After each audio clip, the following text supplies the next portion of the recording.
All right, April 7th, 2022, as usual, talking out of my fancy office, wearing a fancy outfit, having a fancy microphone, and millions of followers. How about no? How about regular guy trying to make sense out of this nonsense? I want to get straight to the point here. Real quick video today. Position change, Barrick Gold. I talked about it about a month ago. I switched it with Rio. So Rio Tinto is now at number 1, Barrick Gold at number 2. The reason is Rio Tinto has some of these lithium mines in different parts of the world that right now there are big talks they can go back into production. Remember, Rio Tinto has mines all over the place. They got aluminum, they got all kinds of metal, and they are already producing. It's one of the biggest producers in the world. That's why they pay big dividends. Okay, they actually take care of those people who hold their stock. I'm sure some of you might have some negative to say about Rio Tinto. Please let me know in the description box down below. I like them as at number 1, and I'm actually looking to get rid of some other positions I have and use some of that cash right now to get Tinto under $80 per share. If you say $80 is a lot of money, I don't have that much money. You got to remember that it's all about the return on your investment when it comes to percentages. 20% is 20%. Sometimes you can buy 1,000 shares of $1 stock versus whatever, 100 shares of a $10 stock. You're looking at return on your investment. That's what's important here. And on top of that, you are getting paid to hold their stock, which I always like, because sometimes you get caught in situations where there is a huge market drop or something. At least you know you can offset some losses due to these dividends. Okay, so that's the play. I don't ever tell people what to do. I'm just telling you what I'm doing and why. So this is not investing or trading advice. Okay, I believe commodities are in the super cycle, which happens very rare, and when they do, they are very interesting, very, very violent in so many ways, to the upside and down. They do zigzag a lot, which gives you a lot of opportunities if you are day/swing trading.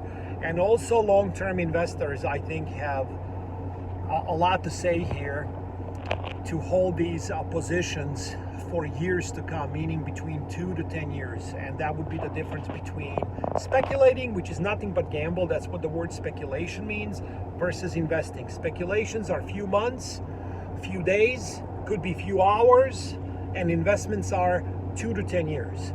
I think in commodities you can do both. You can swing trade in and out if you are very, very savvy trader, and you can be set for long term. Just my opinion, just my 2 satoshis, and that's what I see. If by any chance, due to Federal Reserve trying to balance their incredible, gigantic, ginormous, whatever the word is, balance sheet, they're trying to balance it, they're trying to shrink it. If they do go with QT, meaning quantitative tightening, markets could sell off and commodities will drop as well. But I don't think commodities will drop as much. Let's say tech sector gets sold off 20-25% like it happened in 2018 over Christmas, when the Fed Reserve tried for the first time in a long time to hike rates. Everything was just getting destroyed. Gold too, but not anywhere as close as tech stocks, like overall S&P 500, NASDAQ, stuff like that, right? So after this initial drop, if we do see it, let's say commodities drop 5% and NASDAQ drops 15%. I believe commodities, based on history, okay, this is what happened throughout history. Commodities during inflationary times, when there is margin calls, basically panic, people are rushing to cash, commodities go up for months after the markets are down, possibly in the bear markets, before commodities, equities would end up in the bear market as well. So there is a chance here for you to make an exit through the doors. Very hard to pick tops, by the way. But you might be in a better spot speculating or investing here in commodities.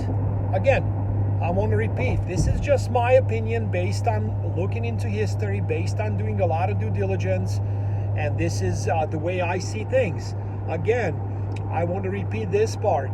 I would not suggest any kind of gamble or investment into the stock market unless you secured possession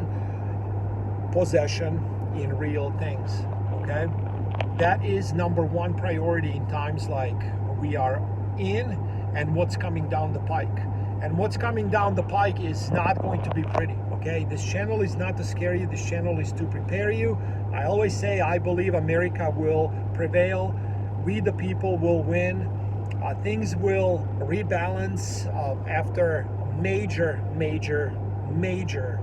downturn, whether that's via greatest depression due to quantitative tightening, meaning shrinking the balance sheets because of the debt is just unsustainable, or via inflation, meaning hyperinflation, print, quantitative easing, and you see erosion of your purchasing power on steroids, meaning hyperinflation. So we are going to, we're already in times like that. We know that inflation is in double digits already, okay?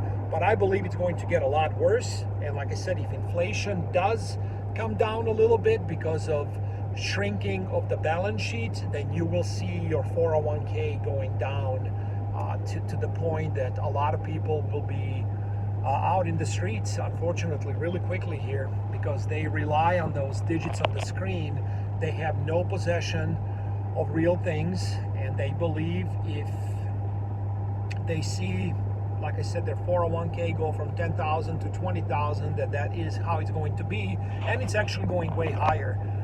By the way, if they do see their 10,000 turn to 100,000 when it comes to 401k, you will not be able to buy much with $100,000 because we will be looking at hyperinflation. So this is all set up for 95% of population to lose, possibly higher than 95%. And it's very unfortunate. That's what these freaks in charge are doing. And all you can do is, instead of sitting on your hands, is actually understand the big picture here and start preparing as much as possible with holding hard tangible assets and soft commodities like food in your possession first before you do anything else. And then you can have a lot of fun in these markets because like I said, you can trade commodities zigzagging, you can invest longer term, you can do whatever, and you won't sweat much at all. Why? Because you are playing with currency you can afford to lose. That's a good spot to be in. You're not relying on that to go to the moon in order for you to pay your bills. Let me know if this video helped. If it did, let me know if you guys believe we are in commodity super cycle. Let me know where I'm wrong. And that would be it for today. We will talk soon. God bless you all. I'm out.